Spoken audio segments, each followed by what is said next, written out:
Сократ Джинджолия – государственный и общественный деятель, имя которого известно далеко за пределами нашей страны.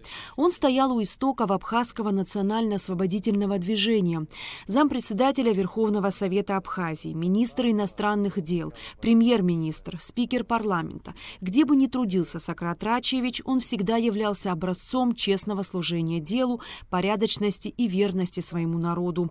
Ему не раз приходилось защищать интересы Абхазии и на международных переговорах, и делал он это с большим профессионализмом. Хотел бы прежде всего подчеркнуть, что я счастлив, что я работал с таким человеком в течение 5 лет в парламенте. И могу сказать, что это действительно пример человека, который всегда может прийти и на помощь, и посоветовать, и всегда принять мудрое решение. И действительно человек заслуживает того, чтобы о нем знали, помнили. И я думаю, что молодежь, которая у нас сегодня растет, я им всегда говорю в университете, пригласите, встречайтесь, потому что такого кладезня истории, да, в Абхазии на сегодняшний день фактически нет, потому что он участвовал во всех процессах, которые были до войны, во время войны, после войны. И многое, что мы сегодня имеем в смысле мирной жизни, это заслуга этого человека.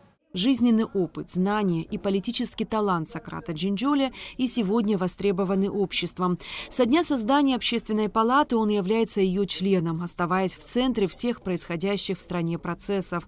Его слово неизменно пользуется авторитетом. Вот у нас на Общественной палате, когда какой-то решается вопрос, предположим, да, в основном такие бывают сложные, спорные, я всегда сижу и думаю, ну когда же очередь дойдет до Сократа, чтобы он вот действительно сказал, и на этом мы все бы это самое. И действительно получается так, что мы все успокаивались.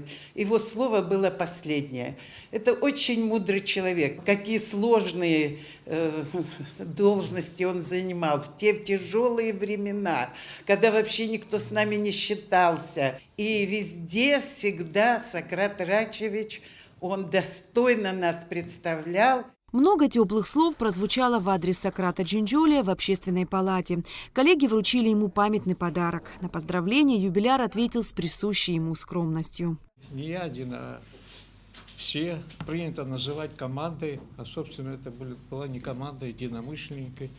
Они, и многие здесь сидящие, делали все зависящее от них, в том числе и от меня, я делал то же самое. И то, что считал нужным, то, что полагалось делать по службе. Ничего выдающегося никто не собирался делать. Надо было защищать интересы республики, если это было на дипломатическом фронте. Люди защищали с оружием в руках эту страну, защищали, кровь проливали. Вот настоящие герои, те, которые лежат в земле, которым мы поклоняемся, и те живые сегодня участники войны, руками которых все это было сделано. Спасибо я адресую им и считаю, что мы им обязаны всей своей жизнью. Далее Сократа Джинджолия поздравили спикер парламента Лаша Ашуба и вице-спикер Фазлыби Авицба. Юбиляру был вручен памятный подарок. Хотели бы еще раз засвидетельствовать вам свое уважение, поздравить вас с таким юбилеем.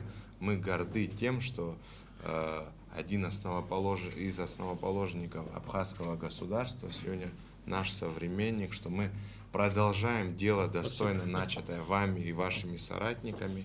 И долгие-долгие годы, чтобы ваша мудрость сопровождала нас во всех наших делах. Спасибо. Мы на вас очень рассчитываем и на всех старших людей, которые являются членами Общественной палаты, очень надеемся и рассчитываем. Спасибо вам за вашу мудрость и за ваше отношение к родной стране и родному народу. Сократ Джинджолия отметил, что для него очень важно получить поздравления от представителей парламента, ведь значительная часть его работы прошла именно там. Мудрый и справедливый человек, дальновидный политик, чей жизненный путь богат памятными событиями и достижениями. Коллектив АГТРК присоединяется к многочисленным поздравлениям и желает крепкого здоровья, бодрости духа и долгих лет жизни. Эсма Гуланзе, Алексея Гухава, Абхазское телевидение.